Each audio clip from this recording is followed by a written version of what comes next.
We're ready to begin chapter 10. This is the last chapter that we'll be covering in Gen Chem 1 this semester.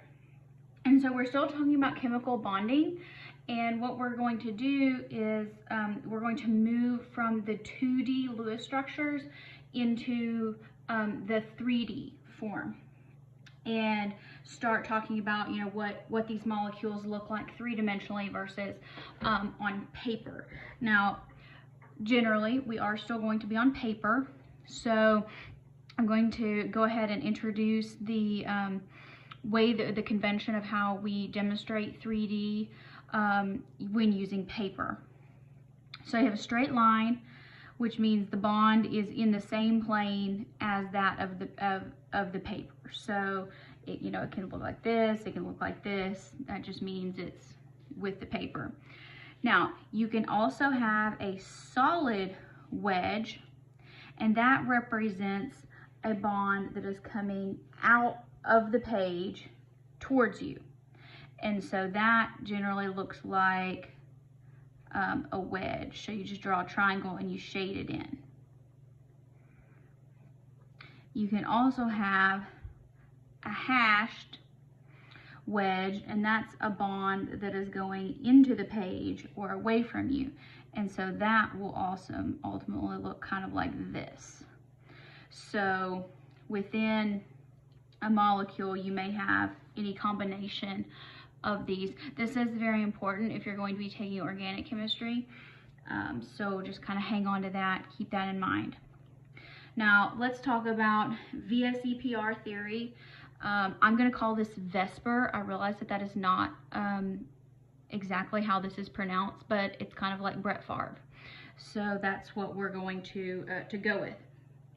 So Vsepr theory talks about 5 shapes of molecules. What it means is that what it stands for is valence, shell, electron, pair, repulsion, theory. And what that means is it's taking the concept that electron groups repel each other, because remember, all electrons are negatively charged, and like charges repel. Opposite charges attract, like charges repel. So in order to do this, you must, absolutely must be able to draw a correct Lewis structure. If you cannot do that, you have no hope here. So go back and review that concept. So once you have a valid Lewis structure, you're going to count the electron groups. Now, a group counts as each lone pair of electrons. Each lone pair is one group. Now, when we're talking about electron groups, we only care about the atom in the middle. So we only care about what is around the central atom. So a lone pair counts as one group. And then each bond also counts as one group. Each bond all against the central atom, and it does not matter whether that bond is a single bond, a double bond, or a triple bond. It does not matter. We're just counting groups. Now, we're going to talk about molecules that have between 2 and 6 electron groups. First thing we're going to talk about is the electron geometry. The electron geometry does not change here. So the electron geometry, if there's 2 groups, it's always going to be. So the electron geometry does not change here. Now, I'll get my models out and I'll do a separate video demonstrating that. But let's go ahead and go through. If you have 2 electron groups, like around a central atom, so that would be like if you had carbon dioxide, so that'd be carbon dioxide. So see, here's the central atom, and there's one group, two groups. We're not counting bonds individually. We count, this is one group, and this is one group. So two groups.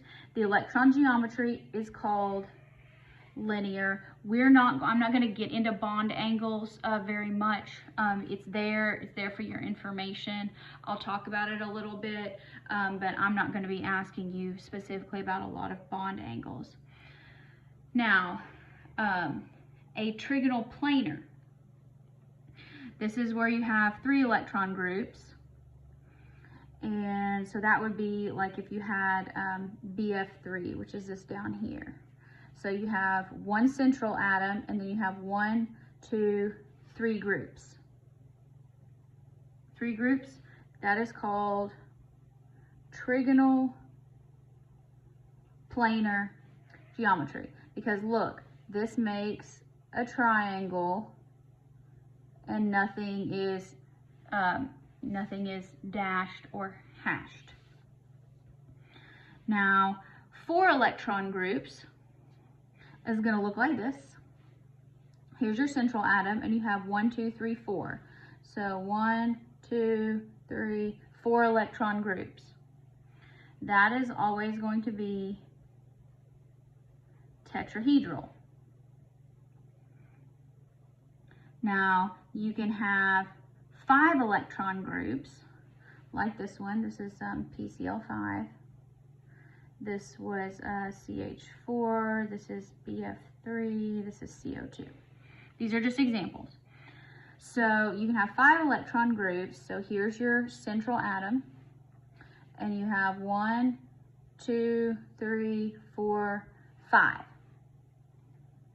So the electrons are going to try to get as far away from each other as possible, and this is how they orient themselves.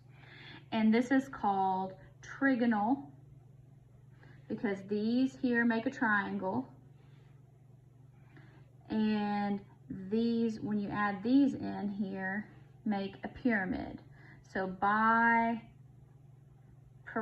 trigonal bipyramidal. So it's a triangle with 2 pyramids, trigonal bipyramidal.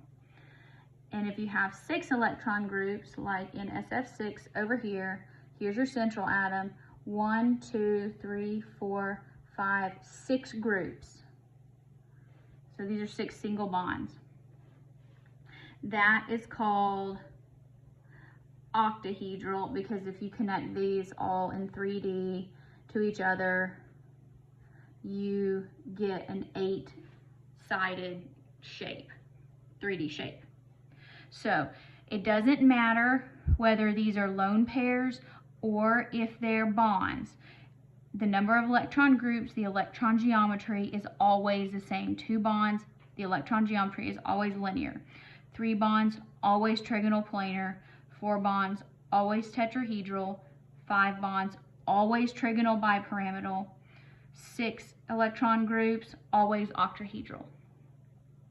Now, we'll talk about something else where we'll use these terms, and they might change. But electron geometry is always one of these 5 choices. So you will not have access to these. This is something you're just going to have to learn.